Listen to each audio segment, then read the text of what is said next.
फुलपाखरं आली धरतीवर असं गुणगुणत नाजूक फुलपाखरांच्या मागे धावणं हा तर बालपणीचा आवडता छंदच. बालपणीच्या रम्य आठवणींचा एक कप्पा फुलपाखरांना व्यापला नाही असा माणूस भेटणं विरळच. वाढत्या शहरीकरणात मात्र या फुलपाखरांची दुनिया काहीशी अंतरली आहे. नैसर्गिक वैविध्याने नटलेल्या आपल्या देशात फुलपाखरांच्या 1,500 प्रजाती आढळतात. त्यापैकी महाराष्ट्रात अंदाजे 277 प्रजातीची फुलपाखरं दिसून येतात. महाराष्ट्राला लाभलेला पश्चिम घाटातील सह्याद्रीचा भाग फुलपाखरांच्या जैवविविधतेने समृद्ध आहे. फुलांवर मुक्तछंदपणे बागडणाऱ्या फुलपाखरांना आजवर केवळ इंग्रजी आणि लॅटिन भाषेतील नावानेच ओळखले जात होते.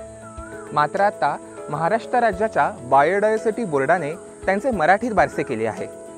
महाराष्ट्रात दिसणाऱ्या 277 प्रजातीच्या फुलपाखरांना त्यांनी मराठीतून नावं उपलब्ध करून दिलेत.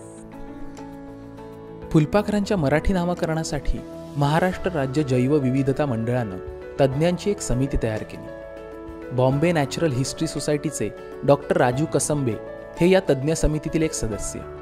मग काय, फुलपाखरांची मराठी नावं जाणून घेण्यासाठी आम्ही डॉक्टर राजू कसंबे यांच्यासोबत BNHSच्या गोरेगाव येथील फुलपाखरू उद्यानात थेट भटकंतीसाठीच पोहोचलो.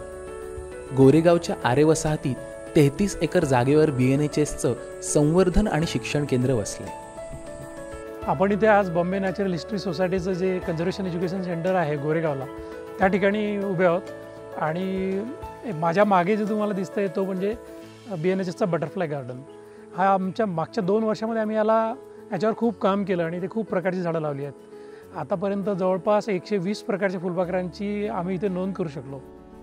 मुंबईसारख्या शहराच्या मध्यवर्ती भागात वसलेल्या BNHSच्या केंद्राचा परिसर निसर्गप्रेमींनी अगदी पाहण्याजोगा आहे. मग आमचंही राजू सरांसोबत फुलपाखरू दर्शन सुरू झाले.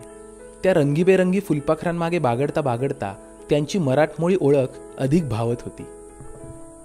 साधारणतः 6-7 महिन्यापूर्वी महाराष्ट्र राज्य जैवविविधता महामंडळाने असं ठरवलं की फुलपाखरांसाठी सुद्धा मराठीमध्ये नावं असावीत. किंबहुना थोडीफार नावं ऑलरेडी पुस्तकांमध्ये उपलब्ध होतीच, पण सर्व महाराष्ट्रात आढळणाऱ्या सर्व फुलपाखरांच्या प्रजातींना मराठीमध्ये नावं असावीत हा त्यामागचा उद्देश होता.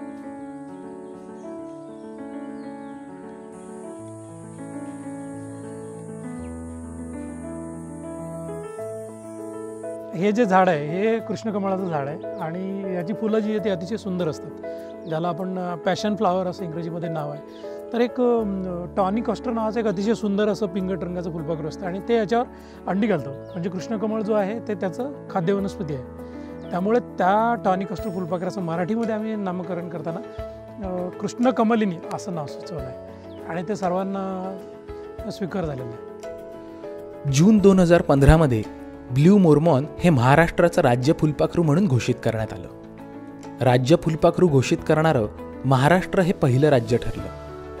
आता मराठीत ब्ल्यू मोरमॉन या फुलपाखराचं नाव नीलवंत असं ठेवण्यात आलंय. आकाराने सर्वात मोठ्या असणाऱ्या सदन बर्डविंग या फुलपाखरानंतर ब्ल्यू मोरमॉन हे मोठं फुलपाखरू आहे. त्याच्या मखमली काळ्या रंगांच्या पंखांवर निळ्या रंगाच्या चमकदार खुणा असल्यानं ते आकर्षणाचा केंद्रबिंदू ठरतं. फुलपाखरांची नावं ठेवताना आम्ही जे काय निकष वापरले त्याच्यामध्ये खाद्य वनस्पती हा एक महत्त्वाचा निकष होता, कारण मराठीमध्ये नावं शोधणं तसं सोपं नव्हतं. उदाहरण घ्यायचं झालं तर एक लिंबू हे लिंबूचं झाड आहे आणि याला आपण लाईम म्हणतो किंवा सिट्रसचा प्रकार आहे. याच्यावर अंडे देणारं जे फुलपाखरू असतं त्याला इंग्रजीमध्ये लाईम बटरफ्लाय असं नाव दिलं आहे. मग आम्हाला सहजच त्याच्यावरनं लिंबाळी हे नाव सुचलं आणि तेच मग सर्वांनी स्वीकार केलं. अशा प्रकारे खाद्य वनस्पतीवरनं सुद्धा काही फुलपाखरांची नावं आम्ही ठरवली. हे रुईचं झाड आहे आणि रुईचं झाड म्हटल्यानंतर टायगर प्रजातीची जी फुलपाखरं असतात त्याला मिल्कवीड पण म्हटलं जातं. म्हणजे याचं जर पान तोडलं त्याच्यामधनं एक विशिष्ट प्रकारचं दूध निघतं, त्यावरनं त्याला मिल्कवीड वनस्पती म्हणतात आणि त्यावरूनच त्या फुलपाखराच्या प्रकाराला पण मिल्कवीड फुलपाखरं म्हणतात.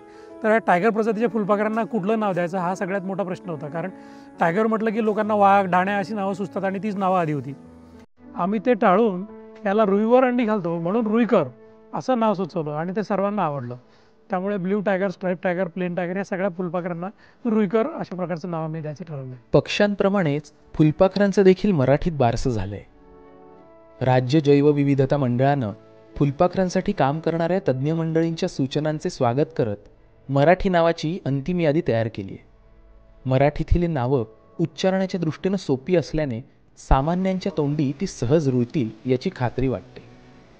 या कामासाठी राज्य जैवविविधता मंडळाचं कौतुक आणि अभिनंदन.